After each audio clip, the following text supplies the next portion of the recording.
সুপ্রিয় দর্শক, আমন্ত্রণ জানাচ্ছি বাংলা ভাষণের প্রতিদিনের আয়োজন সংবাদ পর্যালোচনা ভিত্তিক অনুষ্ঠান ফ্রন্ট পেজে। আপনাদের সঙ্গে আছি আমি রিশান নাসরুল্লাহ। সেই অনুষ্ঠানে আমরা উল্লেখযোগ্য সংবাদগুলো নিয়ে পর্যালোচনা করব। আর সেই পর্যালোচনায় অংশ নিতে আমার সঙ্গে স্টুডিওতে রয়েছেন অধ্যাপক ডক্টর এস.এম. শামীম রেজা, গণযোগাযোগ ও সাংবাদিকতা বিভাগ, ঢাকা বিশ্ববিদ্যালয়। আমরা আলোচনা করবো, তবে আমরা একটু পত্রিকার হেডলাইনগুলো একটু পড়ে নিই। দৈনিক আমার দেশ, দিল্লিতে বাংলাদেশ বিরোধী দিনব্যাপী সেমিনার আজ, অংশ নিচ্ছেন আওয়ামীপন্থীরা। চীন, পাকিস্তান ও বাংলাদেশের অভিন্ন স্বার্থ ভারতের জন্য নিরাপত্তা চ্যালেঞ্জ তৈরি করেছে সেমিনারে কনসেপ্ট নোট। যারা 16 বছরে ব্যবসা গুটিয়েছে 14 বিদেশি এয়ারলাইন্স। দৈনিক প্রথম আলো, উচ্চকক্ষ নিয়ে সরকারের অনুরোধ রাখেনি বিএনপি, জুলাই সনদ। পিআর পদ্ধতিতে উচ্চকক্ষ গঠনের বিষয়টি বিএনপিকে মেনে নেওয়ার অনুরোধ করেছিলেন একজন উপদেষ্টা। বুলিং ও শেমিংয়ের ভয়, জাকসুতে কম নারী প্রার্থী। সমকাল, জুলাই সনদ বাস্তবায়নে নিজেদের অবস্থানে অনড় 3 দল। এনসিপি গণপরিষদ চায়, জামাত চাইবে গণভোট, বিএনপি চায় সংসদে সিদ্ধান্ত নিতে। কক্সবাজার বাকখালী নদী উদ্ধারে অভিযান, আটকে দিলেন দখলদাররা। দৈনিক ইত্তেফাক, মেধা পাচার বাড়ছে উদ্বেগজনক হারে, গোয়ালন্দ দরবারে হামলা, কবর থেকে তুলে পোড়ানো হলো লাশ।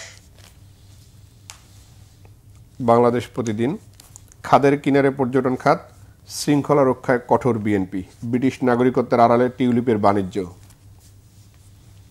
কালের কণ্ঠ, জাপা অফিসে আবার আগুন, ভোটদানে উৎসাহিত করতে ভিডিও প্রকাশ, সবার উদ্যোগ। ডাকসু নির্বাচন প্রসঙ্গে, নির্বাচন না হলে 5 সংকটে পড়বে দেশ, এটি বিশেষ একটি প্রতিবেদন।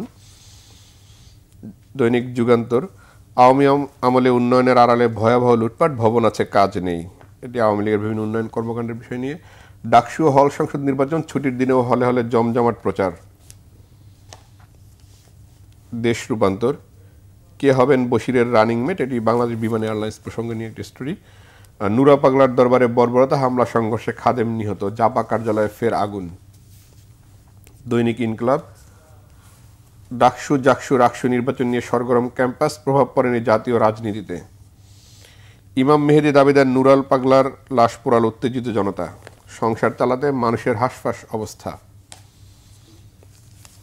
দৈনিক মানব জমিন, রাজবাড়িতে কবর থেকে লাশ তুলে পুড়িয়ে দিলে তৌহিদি জনতা, দলবল নিয়ে কানাডা যাচ্ছেন জামায়াতের আমির, জাপা কার্যালয়ে ঘিরে মব, ফের ভাঙচুর আগুন।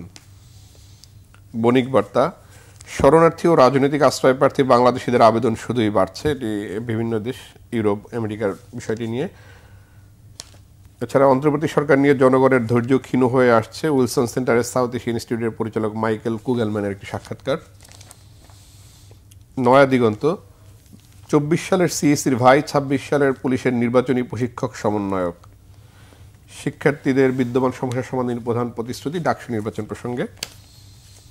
দি Daily Star, EC denied power to appoint its থেকে key officials. BNP says no to constitutional reforms under interim government. New Age, rural health service in shambles, parties still split over method, July charter implementation. মোটা থেকে এই ছিল সংবাদপত্রগুলো। আমরা একটু জুলাই সনদই যেহেতু গুরুত্ব বেশি পেয়েছে, আমরা একটু জুলাই সনদ নিয়ে আলোচনা করবো। তার আগে আমি একটু ফরিদপুরের ঘটনাটি, যদি গোয়ালন্দে লাশ পোড়ানো হয়েছে, আমরা এই অন্তর্বর্তী সরকার দায়িত্ব নেওয়ার পর থেকে আমরা নানান ধরনের মব দেখছি, জাতীয় পার্টির অফিসও কয়েক দফায় পোড়ানো হলো। এই মব নিয়ন্ত্রণ করতে না পারলে যে একটি সুষ্ঠু নির্বাচন বা আইন শৃঙ্খলা পরিস্থিতির প্রতি যে আস্থা মানুষের, সেটি আসলে তৈরি করতে পারছে না কেন এই সরকার? এটা খুব কঠিন প্রশ্ন, এবং উত্তরটা আসলে সরকারের দিক থেকেই দেওয়া উচিত ছিল অনেক আগেই। কারণ বিভিন্ন পক্ষ থেকে তো এই প্রশ্ন বারবার করা হচ্ছে যে মবগুলো তৈরি হয়েছে, সেই মব কখনো রাজনৈতিক ক্ষেত্রে তারা এমন কিছু কাজ করছে যে হয়তো এক পক্ষ একটু উল্লসিত হচ্ছে যে অন্য পক্ষ ক্ষতিগ্রস্ত হচ্ছে, কিন্তু দিনের শেষে কিন্তু আমরা ভাবছি না যে এটা রাজনৈতিক সংস্কৃতিকে কোথায় নিয়ে যাবে। ব্যক্তিগতভাবে কারোর প্রতি আমার আক্রোশ আছে, সেখানে আমরা মবের ব্যবহার হতে দেখেছি, যে সেখানে গিয়ে মব একটা পরিস্থিতি তৈরি করছে, এবং এটার পেছনে কোনো যতটুকু না রাজনৈতিক বা যতটুকু না আদর্শিক উদ্দেশ্য আছে, তার চাইতে ব্যক্তি প্রভাব বিস্তারের উদ্দেশ্যই বেশি।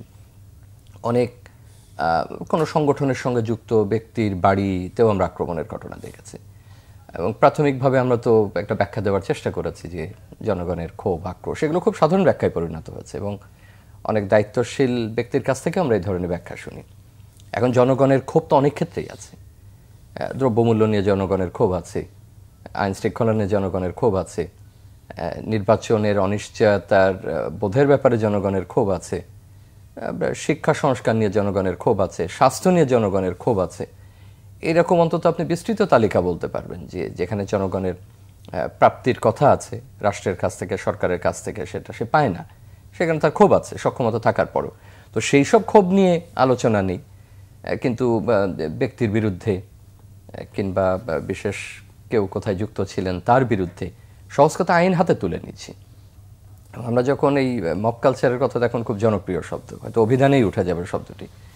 তো এর মধ্যে আপনি খেয়াল করেন যে আমরা কিন্তু আলোচনা করছি না যে কতখানি ব্যক্তি কেউ তার স্বার্থ উদ্ধার করছে, কিংবা জুলাইয়ের পরে যে পরিবর্তন, সেই পরিবর্তনের যে সামাজিক রাষ্ট্রিক পরিবর্তনটা প্রয়োজন ছিল সেদিকে মন না দিয়ে এটা এক ধরনের ক্ষমতা তৈরির একটা জায়গা। এবং আপনি যদি জনমিতিটাও দেখেন, বিভিন্ন বয়সের মানুষরা বিভিন্নভাবে যুক্ত হচ্ছেন, তরুণরা যুক্ত হচ্ছেন, মাঝবয়সীরা যুক্ত হচ্ছেন, সেটাও কিন্তু একটা গভীরভাবে ভাবিয়ে তোলবার বিষয়। এবং আপনি যে প্রসঙ্গ তুলেছেন, যে ঘটনা গোয়ালন্দে ঘটেছে, যদি সেখানেও আসি, সেটা তো এটা কি নতুন না, এর আগেও কিন্তু ছোট ছোট ছোট করে আক্রমণগুলো হচ্ছে। আমি বোঝানোর চেষ্টা করছিলাম যে শুধু এক জায়গায় ব্যবহৃত হচ্ছে না, এটা রাজনৈতিক ক্ষেত্রে ব্যবহৃত হচ্ছে, ব্যক্তির স্বার্থে ব্যবহৃত হচ্ছে, গোষ্ঠীর স্বার্থে ব্যবহৃত হচ্ছে, এবং বিভিন্ন বয়সের পেশার মানুষরা তার সঙ্গে যুক্ত হয়ে যাচ্ছেন। তাদের কাউকে আমরা চিনি, কাউকে আমরা চিনি না, কারোর নাম বলতে আমরা স্বচ্ছন্দ বোধ করি, কারোর নাম বলতে স্বচ্ছন্দ বোধ করি না। অনেকটা এরকম হতে পারে যে আমার বলার প্রয়োজনটা কি, ঠিক আছে হয়েছে, আমি আমাকে মুক্ত রাখি বা আমাকে নিরাপদ রাখি। আর ধর্মের বিষয়ে তো বাংলাদেশে এই বহু রকম মতের মানুষ আছেন, দরগা বিষয়ক বা এরকম মাজার, এটাকে আমি এই অনুষ্ঠানে বসে নিশ্চয়ই ব্যাখ্যা দেওয়া আমাদের জন্য খুব কঠিন হবে কোনটা সঠিক, কোনটা সঠিক নয়। ধর্মীয় সম্প্রীতিও রয়েছে যথেষ্ট পরিমাণে। কিন্তু আমরা এটাই বলতে চাই যে বহু দশক শতক ধরে এই অনুশীলনগুলো আমাদের এখানে রয়েছে। কেউ এটা মানেন, কেউ এটা মানেন না, এটার ধর্মীয় ব্যাখ্যা বিভিন্ন রকম আছে, সেটা ধর্মবিদরা দিতে পারবেন। একটা ধর্মের মধ্যে বহু রকম ধারা থাকে, বহু রকম স্রোত থাকে, কিন্তু এই বিষয়গুলো একটা সময় পরে রাষ্ট্রের কঠোরতার কারণে, সরকারের কঠোরতার কারণে কেউ কারোর উপর কিন্তু চড়াও হতে পারতো না। এর আগে যে হয়নি আমি সেটা বলছি না, কিন্তু যখন যে সরকার থেকেছে সে কিন্তু সেটার উত্তর দিয়েছে বা কিছু একটা করবার চেষ্টা করেছে, গণমাধ্যমগুলো লেখালেখি করেছে। এবারও একদম শুরু থেকে গণমাধ্যম লিখছে, সামাজিক মাধ্যমে লেখা হচ্ছে, প্রচুর মানুষ বলছেন, কিন্তু কেন কিছু করা যাচ্ছে না? এখন এগুলো খুব আপেক্ষিক আলোচনার বিষয় যে আপনি রাজনৈতিকভাবে ক্ষুব্ধ হয়ে একটা মব তৈরি করে কিছু করা আর ধর্মীয় একটা অনুশীলনের ব্যাপারে দুটোকে এক করে দেখবেন কিনা। স্যার, আমি এই মবের বিষয়টা যদি মানে এটি আসলে অন্তর্বর্তী সরকার দায়িত্ব নেওয়ার পর থেকে এই শব্দটি ব্যাপক আলোচিত, আসলে এরকম কিনা আমরা যদি একটু বাংলাদেশের রাজনীতি বা বাংলাদেশের সামাজিক পরিস্থিতি আমরা যদি একটু বিশ্লেষণ করি, এই মব শব্দটি আসলে প্রতিষ্ঠিত করার একটা প্রয়াস চলতে যে কোনো বিষয়কে একটা মব হিসেবে দেখানোর একটা প্রায়োরিটি পাচ্ছে কিনা এখন স্যার? এটা একটা ভালো প্রশ্ন। সেটা হলো যে আপনি খেয়াল করেন যে মবকে আমি যদি ওইভাবে বলে একটা বৈধতা দেওয়া হচ্ছে, এখন কে দিচ্ছে সেটা হয়তো বলতে পারবো না আমরা যে কেউ এটা খুব একেবারে পরিকল্পিতভাবে দিচ্ছে কিনা, কিন্তু সেটা বৈধতা পাচ্ছে। এবং বৈধতা কখন পায়? যখন আপনি ডিভিশনটা তৈরি করে ফেলেছেন। এখন ডিভিশন থাকতেই পারে, আপনার রাজনৈতিক মতভেদ থাকতে পারে, সেটা আলাদা। এই যে একটু পরে হয়তো আমরা জুলাই সনদ নিয়ে কথা বলবো, তো সেখানে তো মতভেদ আছে। এখন এই ধরনের অসংখ্য সমাজেও আমাদের প্রচুর বিভেদ আছে, বিভিন্ন ক্ষেত্রে বিভেদ আছে। বিভেদগুলোকে আমরা মাথাচাড়া দিতে দিই না, এবং সেখানে আইনশৃঙ্খলা রক্ষাকারী বাহিনীর একটা ভূমিকা থাকে, সরকারের একটা ভূমিকা থাকে। যখন যে রাজনৈতিক সরকার থেকেছে তাদের একটা ভূমিকা রয়েছে, তারা এটাকে চেপে রাখেন বা এটাকে নিয়ন্ত্রণে রাখার চেষ্টা করেন। একেবারে মূল থেকে হয়তো বিনাশ করা যায় না, সেটা সবসময় সম্ভব হয় না। আপনি যেটা বলছেন যে এই গত এক বছরে এটা একেবারে এক ধরনের মনে হচ্ছে যে এটা জনসংস্কৃতির একটা উগ্র দিকই তৈরি হয়ে গেছে, এবং কোনো কোনো ক্ষেত্রে কাউকে আমরা সেটা বৈধতা দিতেও দেখি।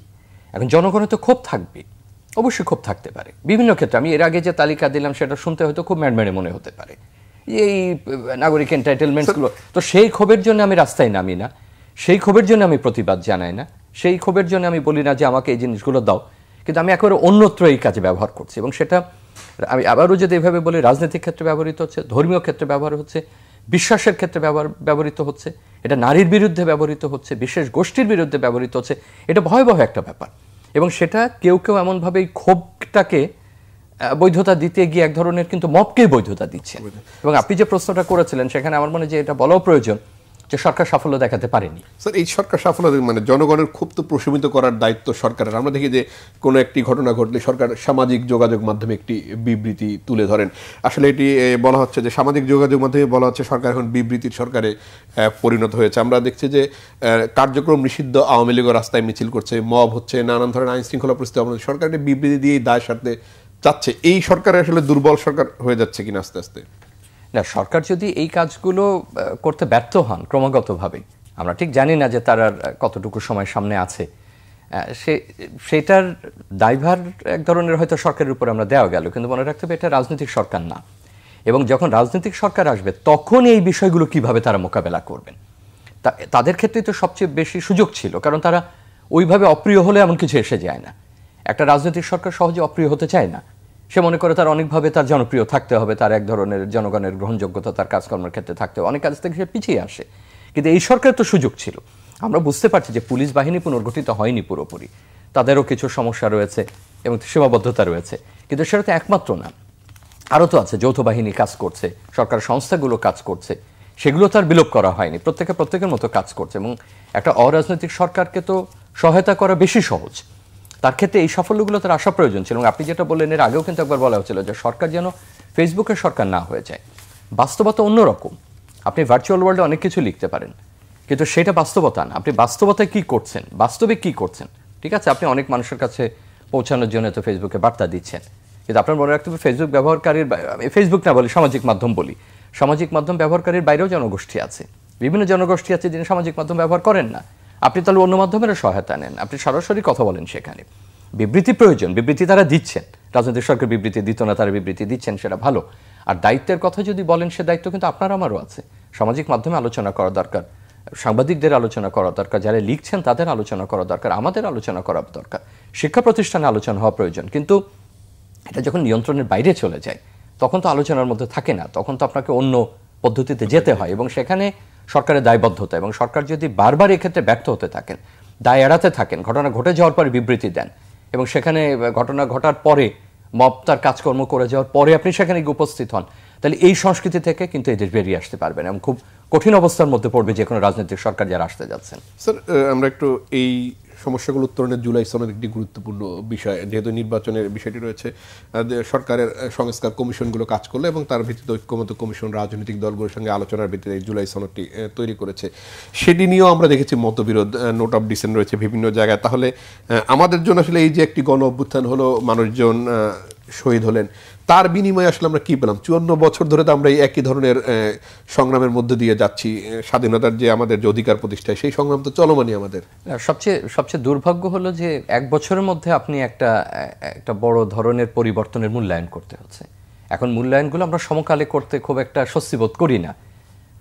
আমরা সবাই এটার সাফল্য দেখতে চাই, আমরা হয়তো এটা সমালোচনা করলে এক পক্ষ অখুশি হন, এবং কোনো ক্ষেত্রে হয়তো ব্যাখ্যাটা এমন হতে পারে যে এই অভ্যুত্থানের চেতনাকে হয়তো ম্লান করবার চেষ্টা করা হচ্ছে। বিষয়টা তা না। আমাদেরকে তো যথেষ্ট ক্রিটিক্যালি জিনিসটা দেখতে হবে, আমাদেরকে গভীরে যেতে হবে। আপনি হয়তো অনেক পরে মূল্যায়ন করতে পারবেন। এটা যেমন আমি এর সঙ্গে তুলনা করছি না, 90-এর সময় আমাদের যে উদ্দীপনা, যে আকাঙ্ক্ষা তৈরি হয়েছিল গণতন্ত্রের জন্য, সংসদীয় ব্যবস্থার জন্য, একটা ভালো শাসনের জন্য, তখনও এরকম সংস্কার প্রস্তাব দেওয়া হয়েছিল, বিভিন্ন মুদ্রিত আকারে প্রকাশিত হয়েছিল, সেটা মানেনি। পরবর্তী সরকারগুলো সেগুলো করে, এবং গণমাধ্যম সংস্কারের ক্ষেত্রে অনেক বড় বড় প্রস্তাব ছিল, সেগুলো মানেনি। যে শিক্ষার্থী সমাজ তাদের নিজস্ব দাবি দিয়েছিল, সেটাও আর বাস্তবায়নের জন্য তারা জোরালো ভূমিকা রাখতে পারেনি। তারা কেউ পরবর্তী দুই সরকারের অংশ হয়ে গেছেন, তারাও আর কেউ কথা বলেননি। কিন্তু সমালোচনা তো আমরা করেছি, এখনও করি। তো একই রকমভাবে এটা কিন্তু আরও অন্যভাবে অভ্যুত্থানটা করেছে, প্রচুর মানুষের জীবনের বিনিময়ে। এবং এটা আমাদের স্বাধীন বাংলাদেশে বা তারও পেছনে কোনো কিছুর এই ধরনের নাগরিক অভ্যুত্থান বা আমাদের বড় রাজনৈতিক পরিবর্তনের সঙ্গে তুলনীয় না। এত বেশি এখানে মানুষকে স্যাক্রিফাইস করতে হয়েছে, এবং এখানে মানুষের জীবন গেছে, সময় গেছে, হতাহত, এটা আমাদের বহুদিন পর্যন্ত এটা আমাদেরকে বয়ে বেড়াতে হবে। কিন্তু তারপরে যদি কাঙ্ক্ষিত পরিবর্তনের সূচনা না হয়, কাঙ্ক্ষিত পরিবর্তন না আসে, হতাশা তো হবেই। এবং হতাশা ব্যক্ত করা মানে তো এই না যে আপনি একটা অভ্যুত্থানের চেতনাকে অস্বীকার করছেন। যে দুটো প্রসঙ্গ বলেছেন, যে সংস্কারগুলোতে একমত হয়েছি, সেটা বারবার বলা হচ্ছে, নাগরিক সমাজের দিক থেকে বলা হচ্ছে, গণমাধ্যমে বলা হচ্ছে, আমরা বলছি যে এত দেরি হচ্ছে কেন। যদিও কিছুদিন আগে বলেছেন যে তারা স্বাস্থ্যক্ষেত্রে, অন্যান্য ক্ষেত্রে সংস্কারগুলো করেছেন, তারা কিছু বিবৃতিও দিয়েছে, কিন্তু এত দেরিতে কেন? তো আরও আগে শুরু করা যেত। যে সংস্কারগুলোর ব্যাপারে কোনো রকম দ্বিমত নেই এবং যার জন্য এরকম কোনো সংবিধানের পরিবর্তনের প্রয়োজন নেই, এমন না যে অন্য রাজনৈতিক সরকারগুলো সেটা করবেন না বা সেটা তাদের সুবিধা দেবেন না, সেটা আরও দ্রুত গতিতে করা প্রয়োজন ছিল। কিছুদিন আগেও এরকম একজন গুরুত্বপূর্ণ ব্যক্তি বলেছেন, যেটা কি কাগজেই থেকে যাবে? এটা যদি কাগজে আটকা থাকে, এটা যদি মাঠে না গড়া, এটা যদি বাস্তবায়ন না হয়, তাহলে তার কোনো মূল্য নেই। অন্য অর্থে যেটা আমরা সংবিধানে নিতে যাচ্ছি সেটা তো দীর্ঘ আলোচনা, প্রায় প্রতিদিনই আমরা আলোচনা করছি, কিন্তু সম্ভবত দুটো জায়গায় এটা স্থির হচ্ছে। রাজনীতিতে দুটো পক্ষ তৈরি হয়ে গেছে, একদম স্পষ্টভাবে একটা মেরুকরণ, এবং এক মেরু চাইছেন যে সম্ভবত তাদের একটা বড় আকারের রাজনৈতিক সুবিধা, তারাও বিপ্লবের কথা বলছেন, বিপ্লবের চেতনার কথা বলছেন, এবং সেটাই উপজীব্য। কিন্তু আপনি যদি সামগ্রিকভাবে বিশ্লেষণ করেন তাহলে এটা বাদে লুকানোর কোনো কিছু নেই যে এটা তাদের জন্য একটা রাজনৈতিক বিরাট সুযোগ এনে দিয়েছে।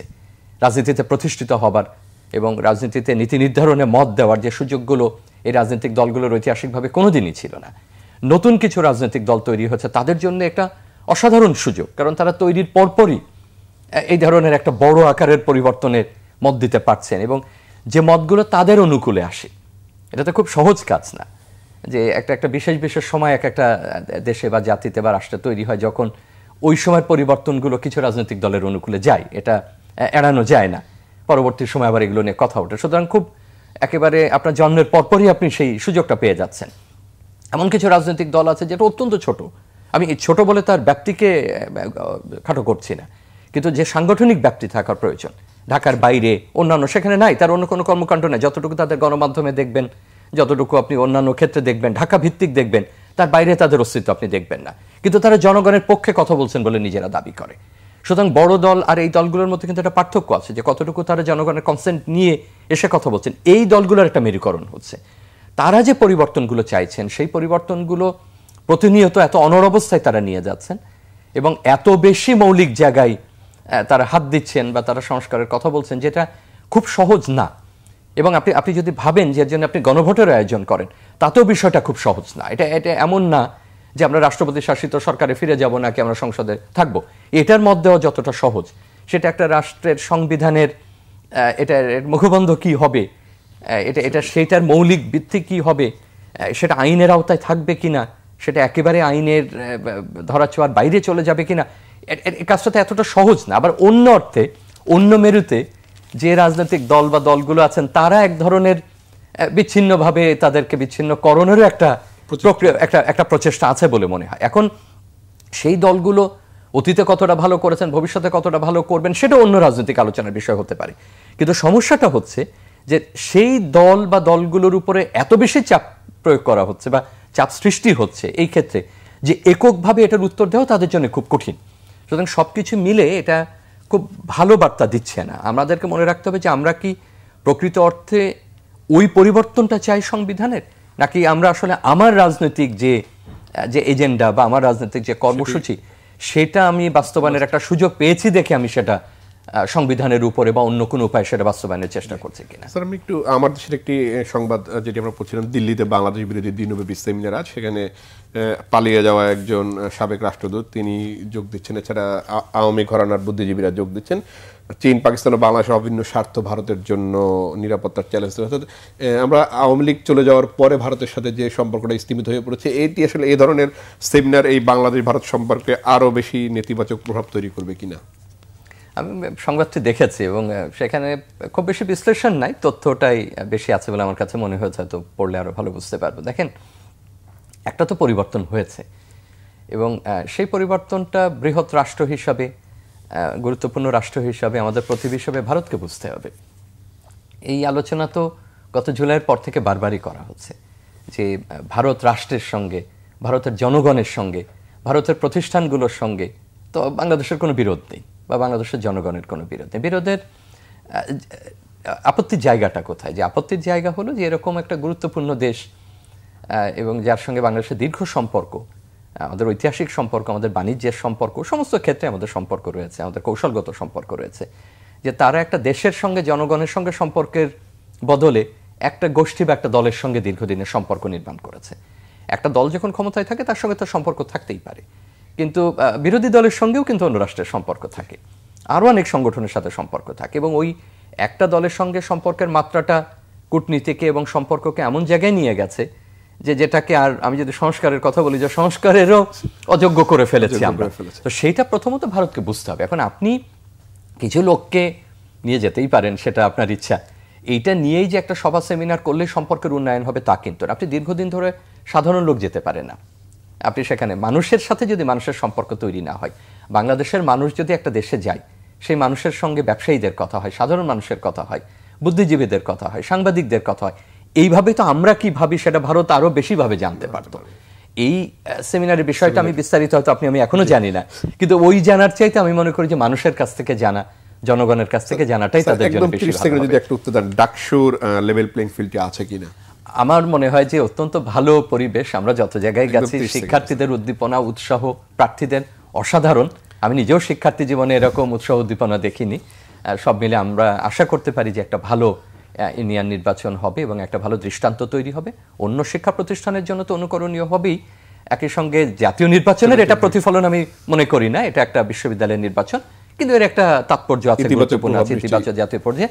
তারাও নিশ্চয়ই একটা ভালো কিছু এর মধ্যে থেকে খুঁজে নিতে পারবেন। আলোচনা অংশ নেওয়ার জন্য অধ্যাপক doctor S M Shamim Reza, আপনাকে অসংখ্য ধন্যবাদ। আপনাকে ধন্যবাদ। দর্শক, ফ্রন্ট পেজ থেকে আজকের মতো বিদায় নিচ্ছি। ভালো থাকবেন, সুস্থ থাকবেন, আল্লাহ হাফেজ।